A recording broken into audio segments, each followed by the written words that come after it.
De drukte in Zeeland leidt tot ergernissen over en weer en Zeeland is haar hoogste punt kwijt. Maar er gebeurde meer deze week. Een overzicht van dag tot dag. De afgelopen periode stroomden de boekingen en reserveringen binnen bij de Zeeuwse vakantieparken en campings. Maar nu het aantal coronabesmettingen weer stijgt, ook in Zeeland, ziet de recreatiesector een kentering. In plaats van boeken wordt er nu geannuleerd. De annuleringen die gedaan worden, komen opvallend vaak van Belgen.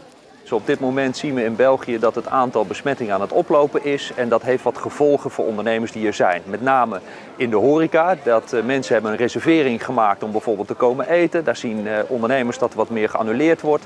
En als we het hebben over verblijf, dan zien we daar nog in hele kleine aantallen dat dat ook zichtbaar is. Wat geannuleerd wordt is wel weer vrij snel ingevuld.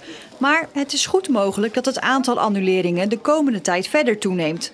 Dat is afhankelijk van hoe het zich ontwikkelt, denk ik, in de Belgische omgeving.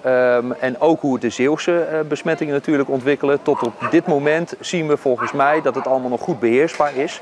Dus op de korte termijn verwacht ik dat eigenlijk nog niet. Maar ja, het is koffiedik kijken. Dus volgens mij moeten we dat gewoon goed in de gaten houden met elkaar. En de burgemeester van Knokke, Leopold Lippens, riep deze week zijn inwoners op om niet meer naar Nederland te gaan. Hij is de tweede burgemeester die dit doet, want eerder deed de burgemeester van de Vlaamse gemeente Deinze dat ook al. Volgens Lippen neemt Nederland onvoldoende maatregelen. We hebben genoeg winkels hier en we hebben nog genoeg mogelijkheden hier om ze uiteindelijk wat ze zoeken. Ze kunnen het hier gemakkelijk vinden. In Nederland ze respecteren geen enkele structuur. Ik vind dat op zijn minst zeer spijtig, maar van Nederland is Nederland en ze doen wat ze willen. Ik ben zeer gelukkig dat ik Belg ben. En naar aanleiding van deze uitspraken en een open brief van de Sluisse ondernemers heeft burgemeester Vermu van de gemeente Sluis gesproken met de Vlaamse buurgemeentes. Afgesproken is nu dat de Belgische gemeenten duidelijker gaan communiceren naar de inwoners dat in Nederland andere regels gelden. Zo zijn de zogenoemde bubbels hier niet toegestaan, is hier geen mondkapjesplicht, maar staat iedereen het wel vrij er een te dragen. En de provincie wil heel graag een blauwe energiecentrale, maar het is onzeker of Zeeland er ook daadwerkelijk een krijgt. Er is wel een bedrijf dat enthousiast is en er een wil bouwen, maar daar is wel geld voor nodig, zo'n 35 miljoen. Hier zou de blauwe energiecentrale ongeveer moeten komen, op de Philipsdam, vlak bij de kruising met de Grevelingendam. Er ligt al een energieinfrastructuur, de netwerkaansluitingen. Voor de windmolens kunnen we mooi op inprikken. Dus wat dat betreft zijn zeg even dan de aansluitkosten en infrastructurele kosten zijn zeer behapbaar. We kennen windenergie en zonne-energie, maar een blauwe energiecentrale haalt elektriciteit uit water. En dat zou in dit gebied moeten gebeuren, waar zout en zoetwater elkaar ontmoeten. En via een ingewikkeld systeem van ionen en membranen kan er dan energie uit water gehaald worden. En volgens de bedenkers van dit systeem zitten daar veel voordelen aan. Wat gaan we doen als het niet waait en als het donker is? Ja, we willen toch stroom hebben. Nu gaat dat nog met kolengestookte of gasgestookte energiecentrales. Maar als we een eindje verder in de tijd zijn, en we zijn van het gas af en de kolen af. En dan denk ik dat onze blauwe energie helemaal zo slecht nog niet is, want die doet het vol continu. Eind vorig jaar sprak de provincie al met het bedrijf Redstack dat de energiecentrale zou willen bouwen. Maar sindsdien is het stil. Ja, er zijn ook nog patiënten nodig. We moeten productieapparatuur gaan bouwen om de membranen, de stacks te maken. De bouw van deze centrale kost minimaal 35 miljoen euro. In eerste instantie is het echt aan de initiatiefnemers zelf om die middelen bij elkaar te brengen. En ja, als daar een rol zou kunnen zijn, is daar zeker met ons over te spreken. Maar het is eerst aan hen zelf. En natuurlijk moeten we dan hier nog de vergunningen gaan aanvragen, precies het goede plekje zoeken, deels in het water, deels op het land. De grote vraag is hoe groot de kans moet worden geacht dat over 5 jaar een blauwe energiecentrale in Zeeland staat. Ik denk wel dat het groter is dan 50% dat hier een dergelijke installatie zal komen. En dan gefaseerd, eentje om te demonstreren en daarna eentje die ook dan economisch zeer rendabel zal zijn. Redstack hoopt de 35 miljoen binnen een jaar bij elkaar te hebben. Veel ergernis en verontwaardiging in Zeeland over toeristen blijkt uit een enquête die wij hebben gehouden. Bijna 4.500 mensen hebben die ingevuld. Het is niet helemaal representatief, maar geeft wel een duidelijk beeld. 2/3 van de Zeeuwen vindt namelijk dat er te veel toeristen in de provincie zijn en dat ze zich niet goed genoeg aan de coronamaatregelen houden. Ze zijn waarschijnlijk losgelaten hier ook. En dan denk je van, nou ja, in het buitenland geldt dat allemaal niet meer voor ons. We moeten het toch hebben over de Duitsers, ja.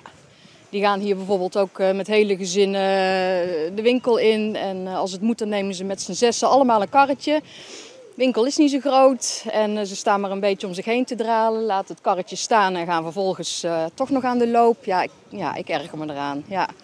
Houden ze zich aan de 1,5 meter? Nee. Heb je er wel eens wat van gezegd? Ik zei, kunnen jullie als niet 1,5 meter houden? En wat zeiden ze toen? Ze zeiden, ons weet niet wat het betekent. En het kwam al even ter sprake, maar het winkelend publiek is dus de grootste ergernis van de Zeeuwen. En Duitsers worden het meest genoemd van toeristen die zich niet aan de regels houden. Met op de tweede plek Belgen. In die landen gelden andere regels dan hier, maar zelf zijn ze zich van geen kwaad bewust.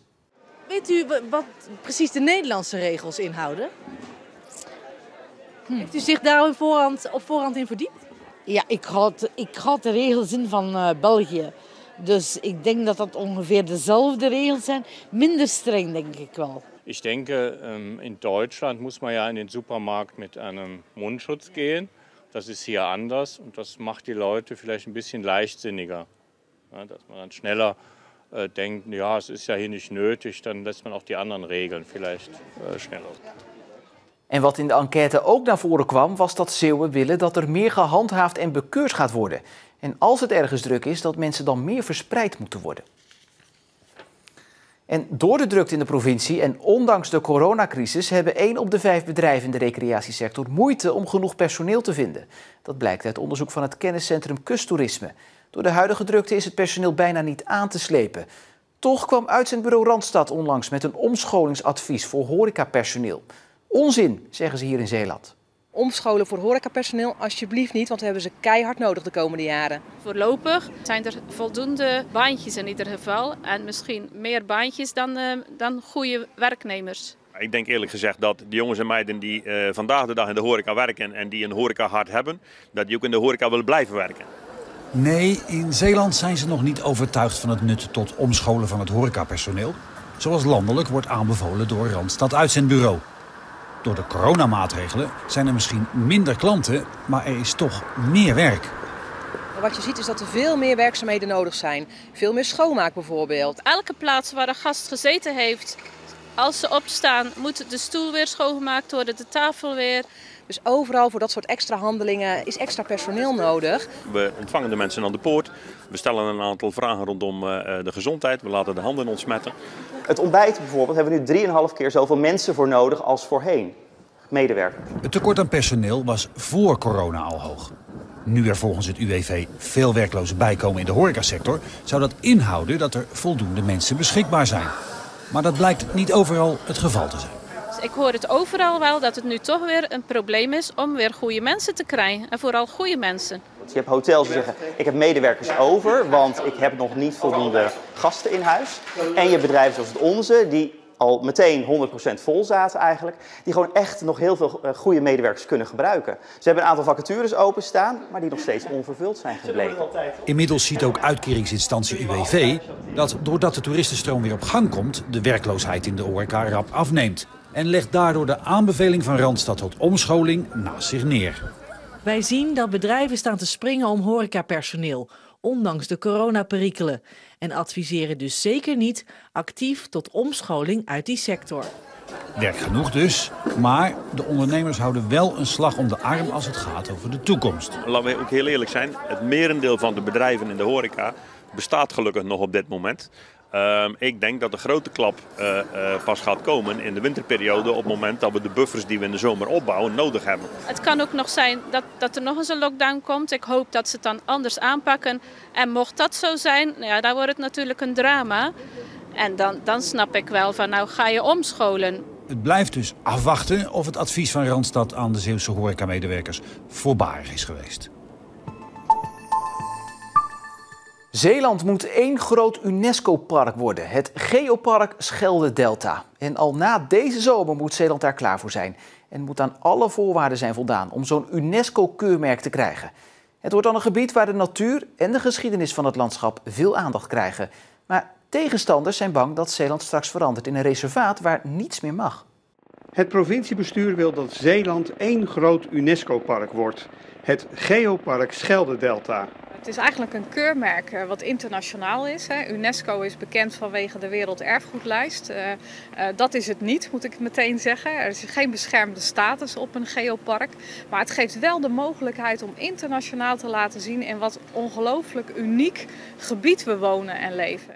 Heel Zeeland, het westen van Noord-Brabant en delen van de Belgische provincies Antwerpen en Oost-Vlaanderen gaan samen het geopark Schelde-Delta vormen. Onwerkbaar volgens sommige oppositiepartijen. Nu ga je eigenlijk een verbintenis aan waarvan ik denk, gaat dit werken? En als je gewoon even met dubbel boerengezond verstand daarnaar kijkt, is mijn antwoord nee. Ik ben bang dat het dus wel beperkingen op zou kunnen gaan leveren in de toekomst. Plus de grensoverschrijdende status. Ben je dan nog baas over je eigen gebied als je bepaalde zaken een bepaalde richting uit wil hebben? Dat zijn allemaal vragen. Maar oppositiepartij GroenLinks ziet het geopark Schelde-Delta juist helemaal zitten. Dit is een mooi project, het zet je op de kaart. Het brengt ook kans om samen met de buren iets te doen. En als dat ook nog in samenhang kan met een UNESCO-plaatje als platform, dat is ideaal, denken wij. Toch leeft de angst dat juist die UNESCO-status op termijn voor beperkingen zal zorgen. Want de criteria om een geopark te worden zijn streng, volgens Forum voor Democratie. Want als je die criteria leest, dan lees je daar dus dat in dat gebied gestreefd moet worden naar duurzame ontwikkeling. Het gaat heel ver.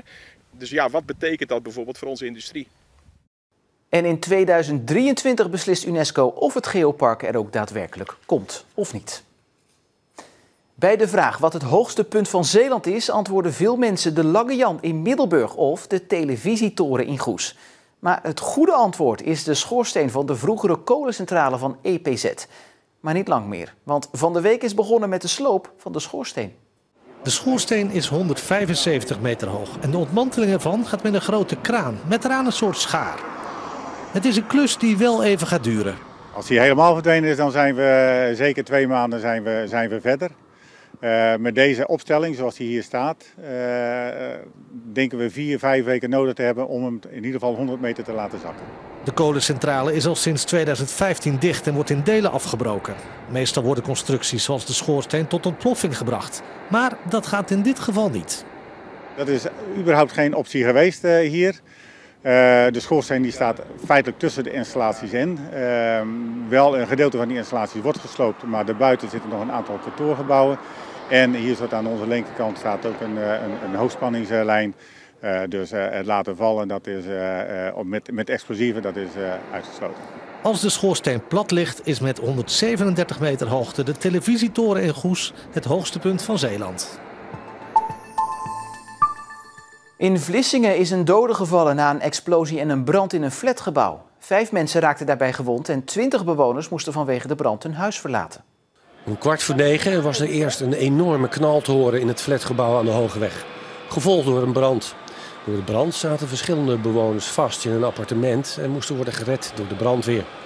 20 bewoners moesten hun huis verlaten en moesten de nacht elders doorbrengen. Vanmorgen startte het onderzoek van de politie naar de oorzaak van de ontploffing. En het onderzoek naar de brand kan een maand, maar ook nog een half jaar duren, zegt de politie. Het enige wat nu bekend is dat er voorafgaand aan de brand een explosie te horen was in de wijde omgeving. Wij zaten tv te kijken, we hoorden een enorme knal. En het was eigenlijk gelijk wel duidelijk dat het geen vuurwerk was. Toen zijn we naar buiten gelopen om te kijken wat er aan de hand was. En zagen we een rookwolk boven de flat uitkomen. En toen zijn we eigenlijk gelijk er naartoe gerend. En mijn verloofde is samen met een paar buren heeft hij het portiek opengemaakt, de deur beneden. Dan zijn ze naar boven gegaan. Maar daar stuitte ze eigenlijk al op een paar betonblokken wat eigenlijk de muur was. En daar konden ze niet verder. En de vlammen waren eigenlijk al tot aan het plafond ook in de gang. Het ging eigenlijk heel snel. Eerst was het eigenlijk alleen maar rook. En binnen een paar minuten stond alles eigenlijk in lichte laaien. Ja, dan voel je wel machteloos als je staat te kijken en je kan niks. Gelukkig waren de brandweer en de politie er heel snel. Dus dat was fijn.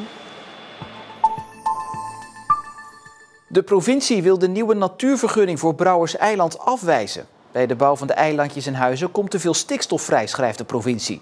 Het besluit is overigens nog niet definitief, want officieel wordt er pas half september over besloten.